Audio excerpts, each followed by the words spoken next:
Bucinar, selamat datang kembali di Bucin Film. Kali ini kita akan membahas sebuah film yang berjudul Raging Fire. Film ini menceritakan tentang masa lalu Zhang yang tiba-tiba menghantuinya.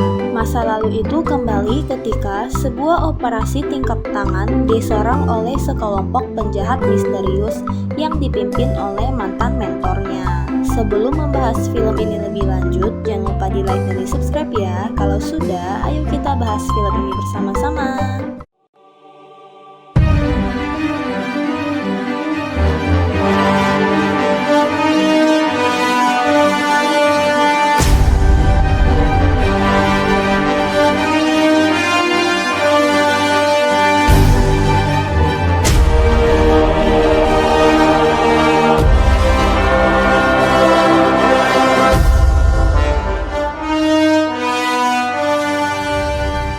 Film dimulai dengan Zhang yang sedang mengemudi di tengah hujan deras. Zhang memimpikan masa lalunya yang suram. Istrinya Zhang sedang hamil dan keadaannya sedang tidak begitu sehat. Mereka melakukan aktivitas seperti biasa. Seorang pria yang bernama Yao bekerja sebagai seorang inspektur dan sangat dihormati oleh rekan-rekannya. Yao memberikan sebuah tas untuk Zhang. Mereka bekerja di kantor yang sama. Yao memberikan pakaian bekas anaknya untuk Zhang. Mereka mau ngobrol soal kerjaan dan melakukan rapat. Mereka akan menangkap seorang penjahat yang bernama Wang Kun. Dia telah membunuh, membakar, dan memeras. Zhang tiba-tiba ditelepon oleh temannya. Zhang mendatangi temannya yang bernama Pao. Pao bilang kalau para bos mencarinya. Mau tidak mau, Zhang menemui orang yang temannya minta. Mereka memperkenalkan Zhang dan menceritakan kasus yang telah Zhang tangani. Salah satu anak dari inspektur di sana tempo hari mabuk dan tidak sengaja memukuli anggota polisi. Anggota polisi itu telah memaafkannya. Mereka menyuruh Zhang tidak perlu menuntutnya dan mengembalikan berkas laporan. Namun, Zhang sangat marah. Temannya memintanya untuk bekerja sama. Dan kalau jika Zhang menuruti apa kata bosnya, maka dia bisa naik jabatan. Zhang kembali ke meja makan dan meminum teh, lalu membayarnya per teguk di depan bosnya dan para inspekturnya. Terlihat sekelompok orang sedang bersembayang lalu makan bersama. Seorang pria yang sebagai ketuanya mengingatkan dan mengancam anak buahnya. Zhang dan anggotanya tidak dapat mengikuti aksi penangkapan Wang Kun. Yao telah sampai ke lokasi Wang Kun yang penuh dengan anak buahnya. Terlihat beberapa pria yang menggunakan topeng membunuh Wang Kun. Pria bertopeng itu memperlihatkan video kalau Wang Kun telah mati dibunuh kepada orang Vietnam. Orang Vietnam itu adalah orang yang akan membeli narkoba di Wang Kun. Namun Wang Kun telah tewas dibunuh. Orang Vietnam itu mengetahui tempat itu penuh dengan polisi. Lalu dia berteriak dan terjadi baku tembak. Beberapa polisi tertembak akibat melawan para orang yang bertopeng itu. Orang bertopeng itu kemudian meledakkan lokasi itu. Zhang yang sedang dalam perjalanan ke sana melihat sebuah gedung meledak. Yao terluka saat melawan musuh. Dan saat Yao mau menembak para musuh, namun pelurunya habis. Dia masih berusaha untuk melawan, namun dia diserang habis-habisan. Yao menyuruh mereka membuka topengnya. Dan para pria itu membuka topengnya, dan sepertinya Yao mengenal semua orang itu. Pria bertopeng itu kemudian membuang tubuh Yao dari atas. Zhang sampai ke lokasi, dan tempat itu banyak mayat. Mereka melihat ada jasad Yao di sana. Ketua dari pria bertopeng tadi yang bernama Ao bertemu dengan seorang pria. Pria itu bilang kalau dia hanya menyuruhnya untuk mengambil barang-barang, bukan untuk membunuh. Ao membagikan uang pada anak buahnya dan minum bersama. Zhang dan anggota polisi lain melakukan upacara pemakaman Yao. Terjadi penggeledahan di sebuah klub, dan di tempat itu banyak yang ditangkap. Ao tadinya adalah anggota polisi dan berteman baik dengan Zhang. Mereka berdua kemudian ditugaskan untuk menangkap preman yang bernama Kolwang dan Wang Kun. Ao dan Zhang menyuruh anak buahnya untuk mengurus Kolwang. Dan di tengah hujan, anak buah Ao menyerang seorang pria yang diduga menculik seseorang. Atasan Ao terus memaksanya agar menyelesaikan kasus ini. Ao membiarkan bawahannya memukul pria itu. Ao terus menanyakan di mana lokasi penculikan itu. Akhirnya tersangka itu memberitahu di mana orang yang diculik. Ao dan bawahannya memukul pria itu dengan sangat keji. Zhang melakukan banyak penggeledahan. Dia menyelidiki beberapa barang bukti narkoba. Ao mengetahui kalau Zhang telah mendapatkan barang bukti. Zhang melakukan penyelidikan sendiri karena tidak mendapat surat perintah. Dia langsung menyerang seorang gangster. Zhang dikepung. Namun, dia berhasil menemukan seorang pria yang bernama Oh Wang Kui. Oh Wang Kui adalah orang yang menyuruh Ao dan anak buahnya untuk merampok barang dari orang Vietnam. Zhang bilang kalau barang Wang Kun ada pada Oh Wang Kui. Zhang meminta penjelasan. Lalu mereka bertarung dan saling menembak. Anggota polisi datang untuk menolong Zhang. Zhang menghajar Oh Wang Kui. Zhang mau membawanya ke kantor polisi, namun Oh Wang Kui terus memberontak. Zhang mengejar Oh Wang Kui yang terus melarikan diri. Dan di tengah jalan, Oh Wang Kui ditabrak oleh sebuah mobil dan tewas. Zhang berhasil membongkar gudang narkoba itu. Orang-orang di sana ditangkap. Zhang kembali ke rumahnya dengan keadaan babak belur. Istri Zhang melihat kondisinya yang seperti itu dan membersihkannya. Zhang meminta maaf pada istrinya. Zhang mendatangi untuk melakukan penghormatan atas meninggalnya seseorang dan ada Ao di sana. Zhang dihajar oleh anak buah Ao. Ao menghentikannya. Zhang tidak tahu kalau Ao bekerja sama dengan Oh Wang Kui. Mereka mengobrol bersama seakan tidak ada yang terjadi. Zhang memberitahu Ao kalau Wang Kun telah tewas. Zhang yang menghentikan Ao saat dia memukul orang sampai mati dengan rekannya. Ao melakukan itu karena atasannya menyuruhnya harus menyelamatkan orang yang diculik itu. Dan jika terjadi apa-apa, atasannya akan melindungi Ao. Saat sedang sidang penculikan, korban bilang kalau tidak perlu memukul tersangka sampai mati. Rekan Ao sangat marah saat mendengar itu. Mereka menganggap melakukan itu demi menyelamatkan korban. Atasan mereka yang bilang akan melindungi mereka pun memutarbalikkan omongannya.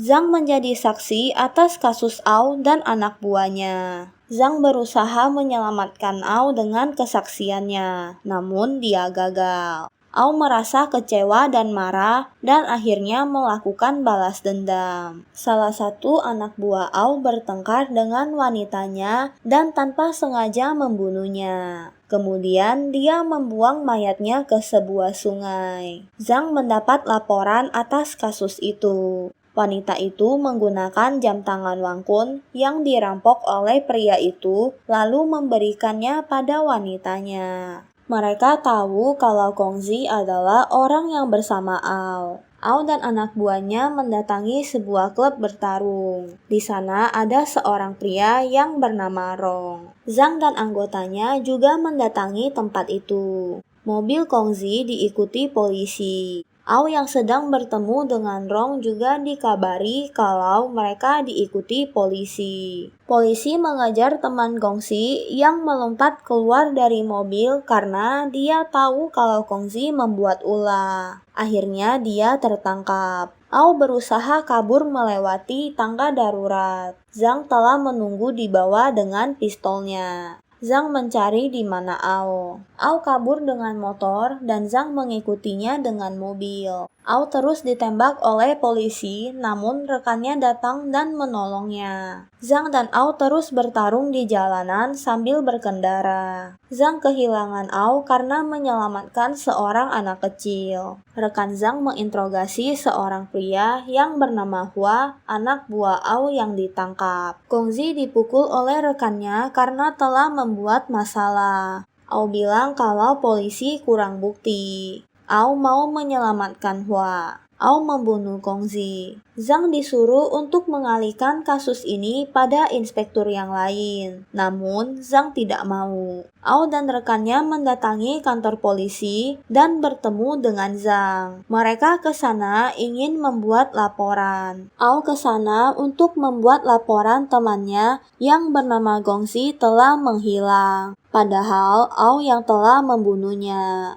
Ao bilang kalau mereka curiga, Ao siap bekerja sama. Zhang membawakan kopi kepada Ao. Ao bilang kalau polisi sekarang lebih mirip pengantar kematian karena banyak polisi yang menjadi korban. Polisi menemukan mayat Gongzi. Zhang menyuruh semua anggotanya keluar. Dia mendatangi Ao. Zhang bilang Ao banyak membunuh orang tak berdosa. Ao bilang kalau Zhang yang mengantar mereka ke penjara, karena Zhang menyerah saat membela Ao dan anak buahnya. Zhang bilang kalau Ao telah membunuh polisi. Zhang bilang kalau Ao mau balas dendam, carilah dia dan langsung hadapi dia. Ao bilang rencananya memang seperti itu. Namun saat kejadian di plaza yang menewaskan Yao, Ao tidak datang. Istri Zhang telah disandera oleh seseorang. Ao dan anak buahnya berhasil keluar dari penjara karena mereka hanya ditahan selama 48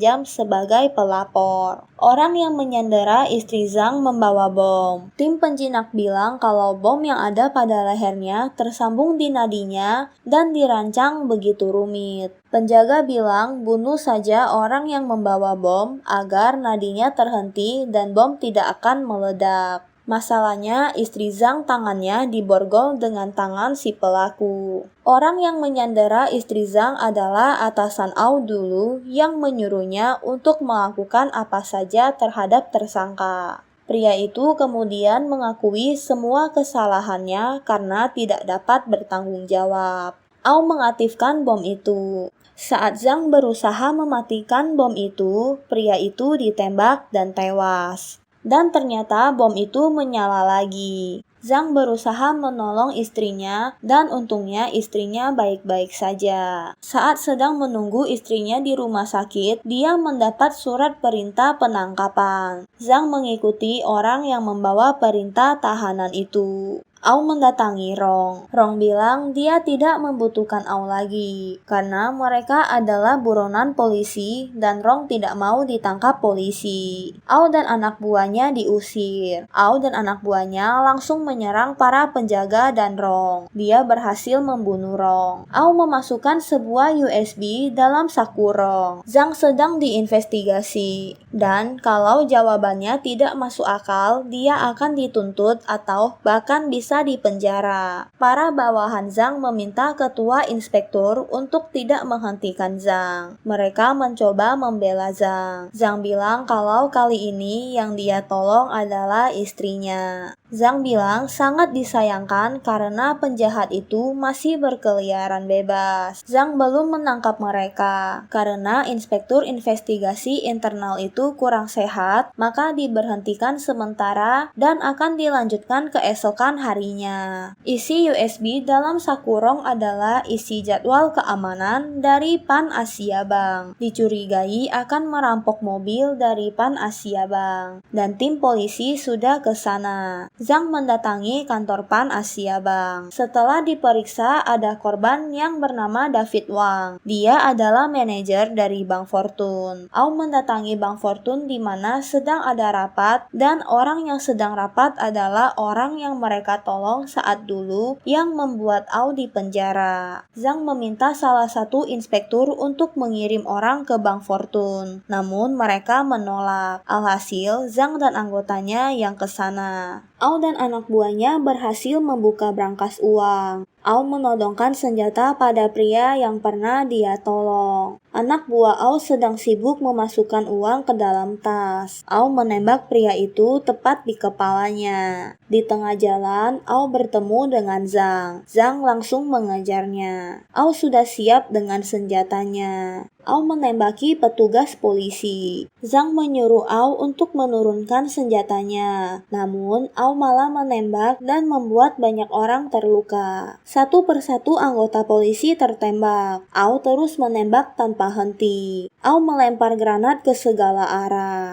Zhang terluka, namun dia berhasil membunuh anak buah Ao. Hua menyandera seorang anak kecil dan mengancam akan melempar granat. Namun seorang polisi berhasil menyelamatkan anak itu. Hua pun tewas karena ledakan granat yang dia pegang. Ao masih tidak berhenti dan terus menembak. Ao kehilangan semua anak buahnya dan dia melarikan diri. Zhang bertarung dengan Ao. Mereka bertarung dengan sebuah pisau. Zhang berusaha kuat dan terus melawan Ao sampai mereka berdua babak belur dan tidak berdaya. Para anggota polisi mendatangi mereka. Ao bilang saat di penjara dia kepikiran satu hal. Andai hari itu Zhang yang mengejar Kola, apakah nasib mereka berdua akan berubah? Zhang hanya terdiam. Ao melompat dan dia tewas. Film pun berakhir. Bagaimana menurut Bucinars? Apakah kalian suka dengan review film kali ini? Sampai di sini dulu ya untuk reviewnya. Jangan lupa di like dan di subscribe dan aktifkan lonceng untuk mendapat update film selanjutnya. Jangan lupa share video kita ke teman-teman kalian agar channel ini dapat terus berkembang. See you in next video. Thank you.